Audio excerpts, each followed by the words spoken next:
Damien, une préparation un peu délicate, mais on va voir pas si compliqué que ça après tout, la terrine de foie gras. Le foie gras, il est déjà événé. Là, on a retiré tout le réseau qui est à l'intérieur. On a gardé les petits morceaux et on a deux lobes, un petit lobe, un gros lobe. C'est l'une des rares fois où sur l'assaisonnement, on va vraiment être précis pour de la cuisine. Alors, on va mettre exactement, nous, professionnels, on met 14 grammes de sel au kilo. Pour 1 kg de foie gras, 14 grammes de sel, 3 grammes de poivre. Et un petit peu de muscade. Et la muscade, parce que ça va vraiment faire ressortir les parfums du foie. Muscade, 4 épices, ce que vous aimez. J'ai pesé mon sel.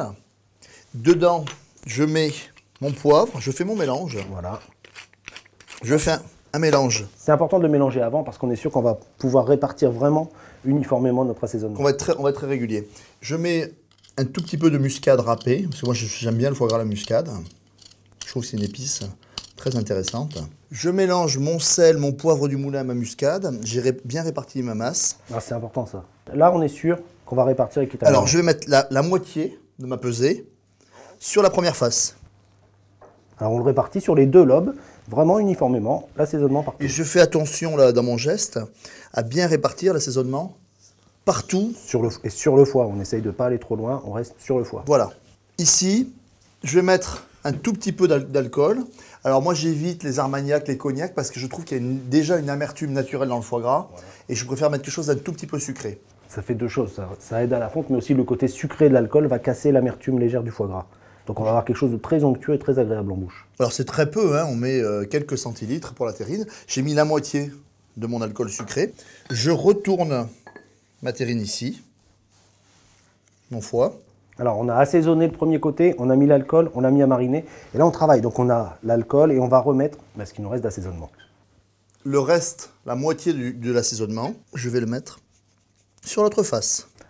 Une moitié sur la face qu'on a utilisée, enfin la face ouverte où on a événé, l'autre moitié sur la surface. Il me reste à mettre. Il reste l'alcool. Mariner en dessous, mariner au-dessus, sel, poivre, muscade. On a dit que c'était une terrine, il faut donc maintenant une terrine. Alors la terrine, une terrine adaptée à votre foie. Parce que l'idée, si vous avez une grande terrine et que vous mettez très peu de foie gras, vous allez avoir beaucoup plus de pertes. Et ce qui est important, c'est qu'on va mettre les faces les plus jolies dessous et dessus pour avoir une belle cuisson et puis avoir une belle présentation du foie gras. Présentation, alors on commence par le plus petit lobe qu'on va mettre dans le fond, côté extérieur en dessous. Je retourne. On va le tasser légèrement pour bien épouser la forme de la cocotte.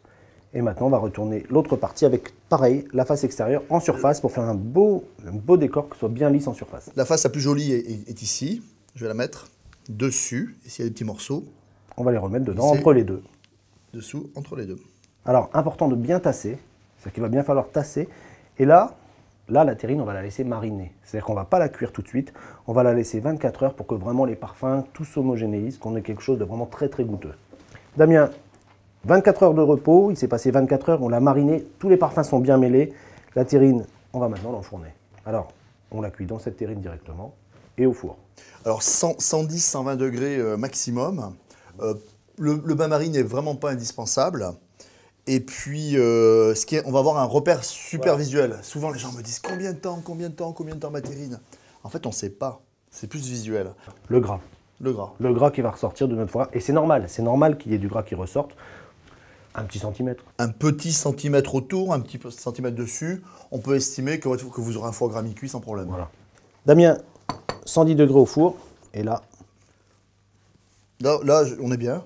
C'est-à-dire que ça a perdu à peu près un demi-centimètre. Voilà, on en parlait. Un demi-centimètre autour, légèrement en surface. Maintenant, il y a une opération technique à réaliser. Alors, si on le laisse comme ça refroidir, ça ne sera pas joli. On aura un petit peu de gras au milieu. Et ça va être marbré de gras, ce qui n'est pas ce qu'on recherche. On recherche une terrine bien tassée, quelque chose de vraiment très joli à la découpe, parce qu'on va faire des tranches. Pour cela, on a fait un petit patron en papier aluminium. Petit gabarit rapide. On va le mettre dans une assiette. Alors, l'assiette, c'est très important. C'est pas juste pour le plaisir, c'est parce que maintenant, on va tasser cette terrine.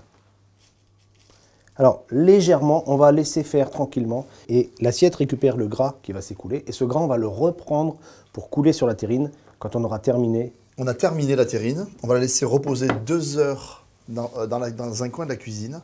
Parce qu'il va falloir que ça s'osmose. Parce que si on la met trop vite au froid, ça va figer et elle sera moins bonne. Dans 2 heures, on va retirer le papier. On va éventuellement récupérer la graisse qu'on aura figée, la faire refondre, la recouler dessus. Et là, réfrigérateur. Et là, on attend. on attend. C'est-à-dire qu'on va la laisser maturer cette terrine, on va la laisser tranquille. Une semaine, c'est pas un problème sur une terrine de foie gras. Elle n'en sera que meilleure au bout d'une semaine, en plus ce qui est très pratique pour les fêtes, parce que ça permet de... On fait bien avant le réveillon, on est tranquille, on est en place. Et vraiment, ça va vraiment prendre du goût, ça va prendre de l'onctuosité, on aura des très belles tranches à la fin.